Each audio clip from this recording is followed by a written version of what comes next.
I was in a situation whereby I was constantly spoken to in a way that I did not like, and it kept reoccurring.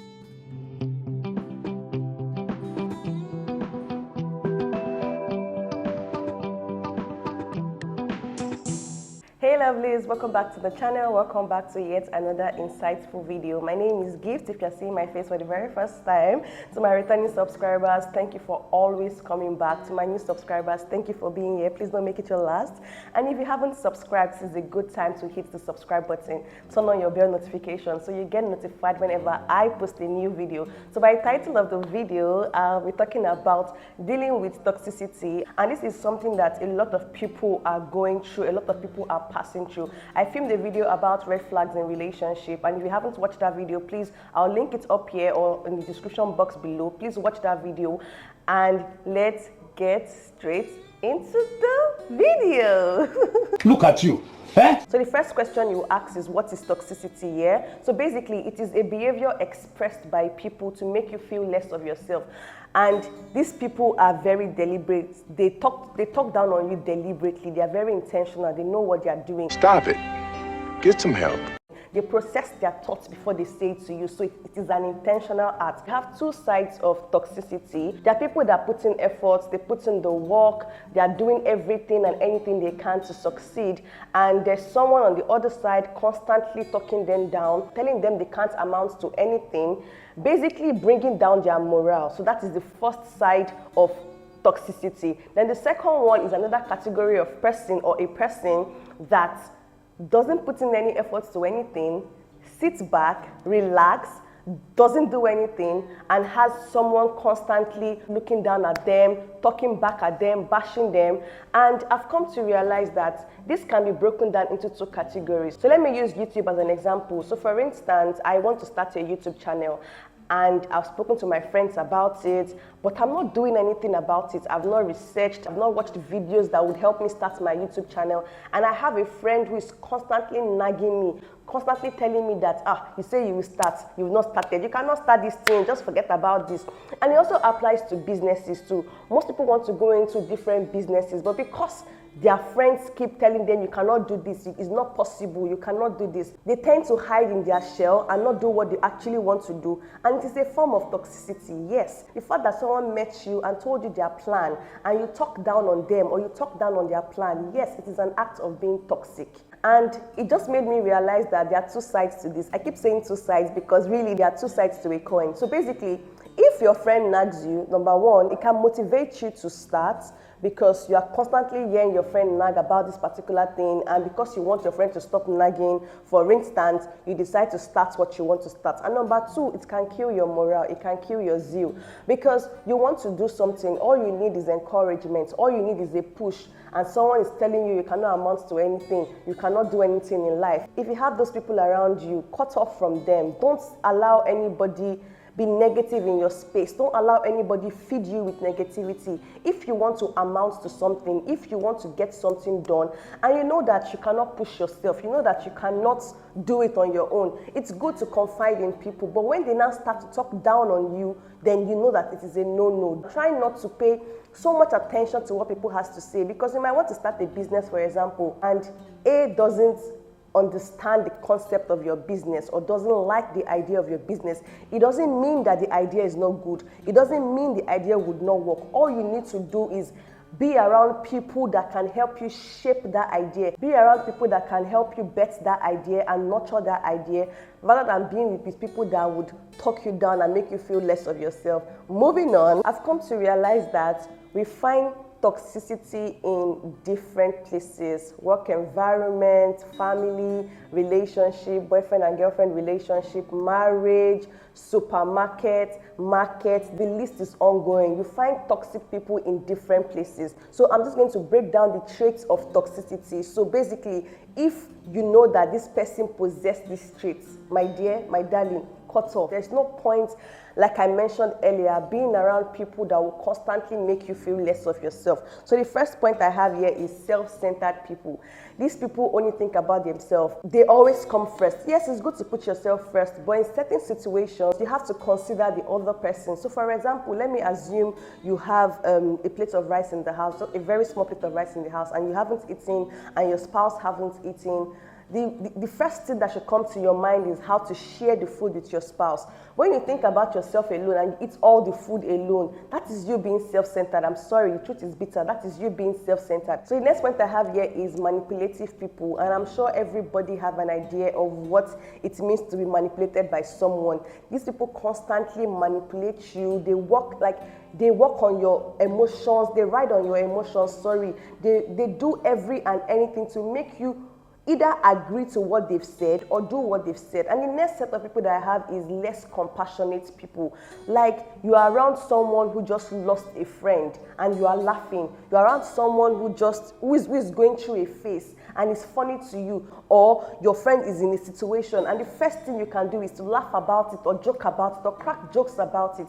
People need to learn to be compassionate. You don't act based on how you feel. You don't act based on how you think. This also brings me down to comparing, and this varies in different ways. Comparing your spouse to someone else, comparing your relationship with someone else's relationship, comparing your children with other people's children, and also comparing your children among themselves. So for instance, you have two children and you know that this one is very sound maybe in mathematics and this one is very sound in government, or this one is not so sound in mathematics, for instance, and you constantly tell the one who is not sound in mathematics that look at what your brother has done. Does he have two heads? Why can't you do this? You cannot do this. You guys, in as much as you feel like you are trying to advise the child or you are trying to make the child reason with you, you are actually making the child feel less of himself.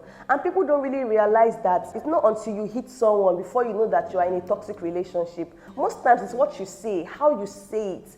For instance, you've said that to your child and he starts feeling less of himself. He starts being timid when he goes to school. Even if he wants to learn, even if he wants to put in extra efforts to learn that mathematics, he keeps remembering what you've said and he doesn't have the zeal or the motive to do it. So we need to learn not to compare ourselves to anybody or compare our children, our spouse to anybody. What we say can either make someone or break someone. So be careful what you say, be careful how you communicate, be careful your body language too. Please just be careful how you relate with people.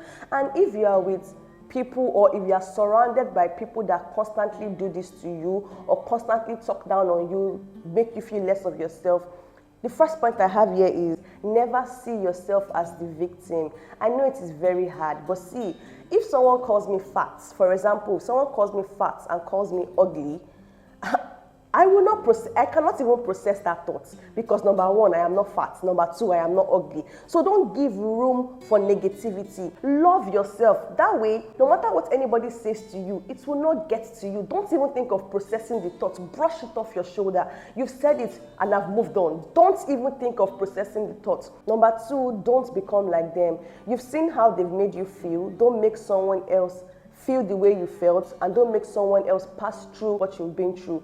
Most people react to trauma differently. The fact that someone said it to you and it did not really get to you does not mean that you should say it to someone else. For example, a pregnant woman, when you see a pregnant woman, you don't have to make comments about her nose. You don't have to make comments about her body. You don't have to make comments about how big her tummy is or the size of her tummy or how much weight she has added. You don't need all of that. And if you've been through those kind of situations, try not to make someone else pass through that situation. So basically, don't be like them. And the third point I have here is, weigh what they've said to you. Is it worth it? Like, you need to ask yourself, is it worth it? See, I've come to a point in my life, I always use myself as an example because I didn't know all of this. See, I'm not saying I didn't deal with insecurities. I did, but weigh what they've said to you. Is it worth it? If it's not worth it, move on with your life. There's no point debating on a thought that there's no point debating on a worthless thought. Don't even pay attention to them because it's not worth it in the end. The next point I have here is make yourself unavailable. Like, in terms of relationship, in terms of friendship, if you are with a toxic person, make yourself unavailable to them. You don't have to be present when they need you. Be scarce. If you are always present 247, be scarce. Come up with excuses. You don't have to be in the same space with them. If possible, speak up. You should be able to stand up for yourself. If you're not comfortable with something, if you're not okay with what someone said to you, you should be able to stand for yourself and say, I don't like this. Don't say this to me. Because people don't like it when you stand up for yourself. That's the honest truth. I was in a situation whereby I was constantly spoken to in a way that I did not like, and it kept reoccurring. Whenever it happens, I would always cry. So I spoke to Dayo about it, and he told me, you don't have to feel this way. If this person constantly says this thing to you, you don't have to feel this way. You have to speak up for yourself. And one fateful day, this particular person felt that she could talk to me anyhow as usual.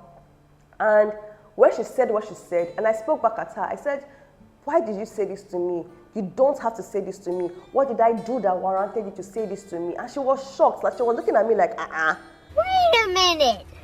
Who are you? When you speak up for yourself, it makes them feel less.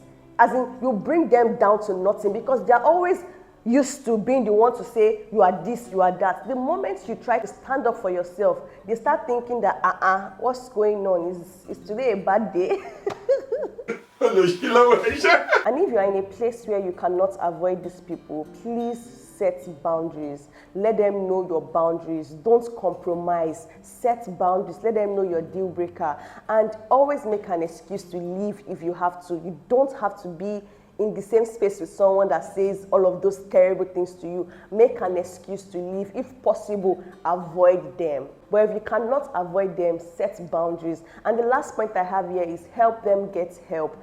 It's not easy being in this kind of situation. It's not easy being in a toxic relationship, but you can do the little you can to help them get help if they are willing to get help. And if you know that you are not comfortable, like I said in the beginning, you are not comfortable with how someone talks to you, speak up for yourself. Don't keep quiet. Don't allow anybody manipulate you or make you feel timid or make you feel less of yourself. You are strong, you are bold, you are beautiful, and always stand up for yourself. So I've come to the end of today's video. I enjoyed filming this video. Let me know if you learned a thing or two from this video, and let me know what you think about this topic. Have you experienced toxicity? This can also be in your family, in your work environment, at the supermarket, your relationship, your marriage, friends. Yes, there are a lot of friendship these days that are toxic. Just let me know what you guys think, and let me know if you've ever been in this kind of situation. I'll be waiting for you in the comment section. Don't forget to like, comment, share, and subscribe, and I'll see you in my next video. Bye, guys.